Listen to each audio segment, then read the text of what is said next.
Hi, I'm Scott from AEONS. We're going to take you track by track for our new album, The Ghosts of What We Knew.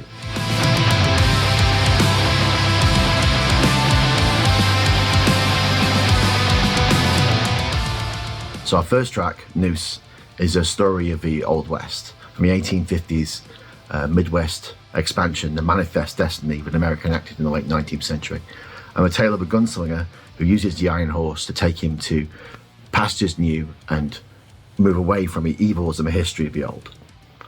However, while he's there, he finds some of that evil has come along with him as he comes across a guy who murdered a woman and left her dead by a stream, just a forgotten bunch of rags in a footnote of American history. So despite the fact that he's not a man without sin, he confronts the killer and dispenses the Wild West brand of justice. Now this story is told in reverse, so we start with him looking over the body of the fallen murderer, and then we move backwards in time to explain why, although he has murdered somebody, there's a real reason why he's done that. And we end, as we begin, in a loop where he's on the gallows, with noose around his neck, and he's thinking that this is a cathartic moment for him, actually. It's somewhere he understands that despite the fact he's committed the most terrible thing that any human being can do to another, to take their life, but actually this is okay because he's done terrible things in his life, and he maybe looks forward to redemption that he can't find in his own life. Maybe what he was running away from he found that in the West, but he came to find just in not a voice he expected. I love this track. It's probably one of my favourite tracks. We get to play it live as well because the choirs and the acoustics just bring to an anthemic conclusion where we have those multi-layered choral vocals at the end. This is one of my favourites, and I love playing the slide solo on it.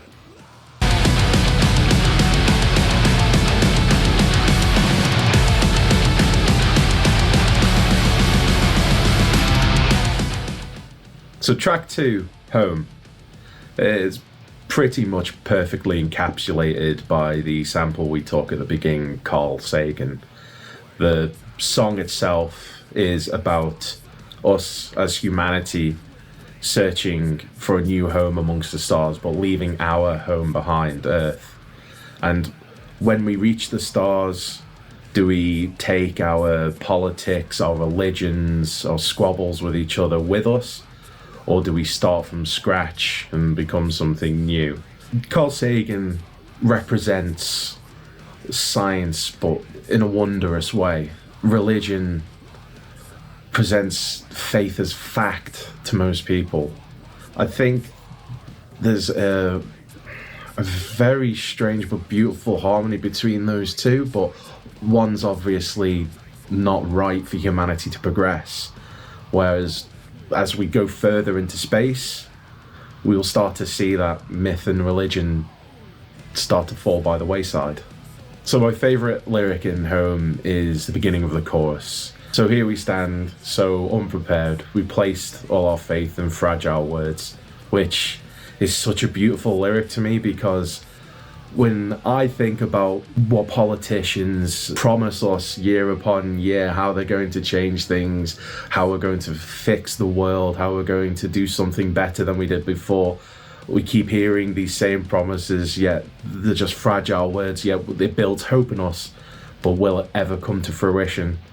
Well, that hope never seems to really die, that something might actually change this time. That's why I really love that chorus.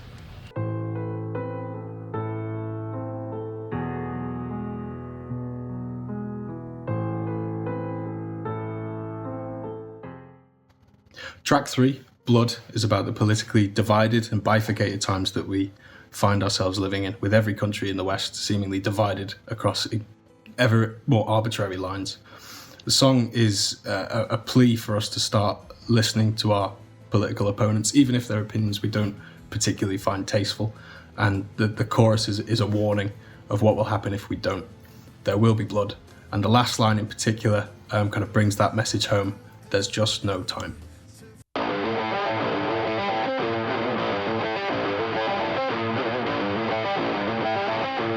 So the next track, Circles, is a bouncy, sort of more pop-inspired song as far as we're concerned.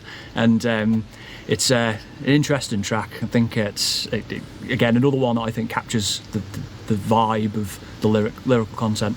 The song itself is about the protagonist who's in a sort of a vicious cycle of negative conflict within a relationship. They've got a friend who puts them down and just makes them feel awful. And so the vengeance part of this in the chorus, and the sort of the hook of the chorus, is them being free of this cycle, this horrible sort of feeling that they keep getting themselves into. This one's a really good one to play. It's really good fun. It's all sort of all over the place, but it's got to be quite rigid. It's from a drums perspective anyway, with it being sort of a bouncier, poppier track. You've got to capture those moments within the songs, the stops, the starts, the ups, the downs, and overall it's just a great track. It's always good to play because people just jump, get moving. It's great.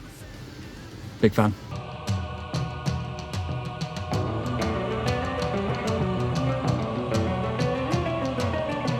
So, I want to talk about my favourite track on the album, which is Thanatos. It's a story about Greek mythological story about Thanatos, who was the god of death, who was responsible for dragging people from wherever they were and taking them to wherever they need to be. I just love this track simply because my favourite track on the last album was Hades and Persephone, which musically really did it for me, and Thanatos really does it for me on this album. I think they're all great tracks, but this particular one really strikes a chord with me, and it's a well-written song. It progresses through the various elements very well. I love the two guitar solos one after the other. Simon first, and then Scott coming in at the end and nailing it, and it's just a great song, and yeah, it's my favourite. It's brilliant.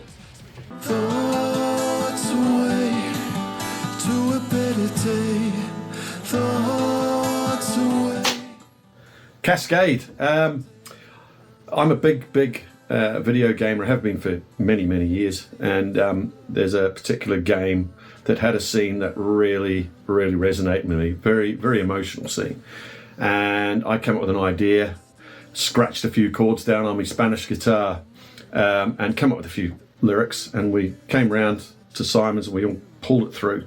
Initially it was going to be a longer song. I'd written a sort of guitar solo for it, and it was going to be this big epic thing, and we just sort of played around with the thought. It's just really nice, sort of as it is, you know. Couple of minutes long, acts as a palate cleanser between all the carnage that's going on either side of it, and we thought, let's just drop it in. Some people might not like it. It's not metal really, but I do. So yeah.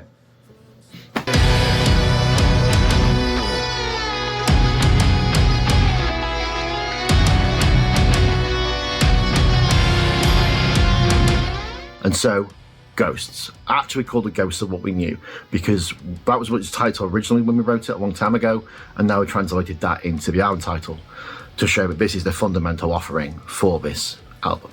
Ghosts is really an apocryphal tale. It's set slightly in the future, where our descendants look back and find the messages and the conversations we were having about climate change that we did very little about. And the effects that's had on them means when they look back on where we are right now in the mid-2020s, they would go, well, they knew about this. Why didn't they do something about this? And we're living with consequences, be it the grandchildren of who are existing now, or just simply the children. The essence that we know about what to do and yet collectively find reasons not to do it is one of the greatest tragedies that humankind has ever written for itself. We've done such great things. We've gone to the moon, we've created the internet, we've created modern medicine, modern science, modern thinking, modern literature, yet we can't come together because of politics or money or just the divisions of ourselves to conquer the one problem that faces everybody against racial, political divides, religious, it doesn't matter. We can't seem to do it. And I don't know why. I just can't explain that. And then the future people have to deal with that issue. So a ghost of what we knew is them referring to the ghosts of the knowledge that we have, which has become lost in the ether as time has gone on. The line that I like my favourite from is, you sat in your ivory tower and you waited for the kiss that never came. Suggesting that they're waiting for some handsome prince to wake them up and all will be great because we don't have to rely on ourselves, someone will do it for us, which is obviously simply not true. If there's any track on the album that I want to create a conversation about, it's this one.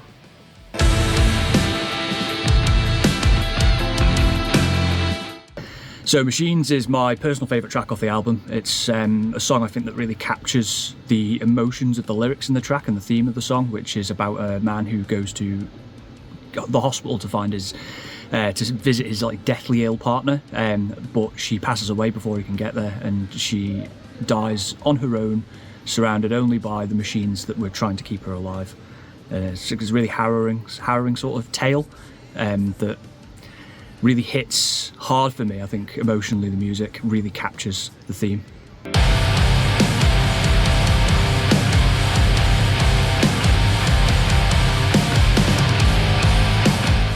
And the last track, and my personal favourite, is Collapse, telling the story of the fall of the Aztec Empire, or as they would have called themselves, the Mexicas. It's one of what I like to call Simon's history songs, where he tells us a true story, but marries it perfectly with this progressive metal sound. There's a section about halfway through the song that starts, "I am the enemy that knows no fear," where the guitars and bass kind of descend down the fretboard in synchronicity, and it brings that apocalyptic feel right to the forefront of the track. The song features characters like the Aztec Emperor Moctezuma and the Spanish conquistador Hernan Cortez. Throughout the song, Cortez is represented by the dirty screamed vocals and Moctezuma by the clean sung vocals. We wanted to highlight these opposing forces meeting head to head. I've come to save your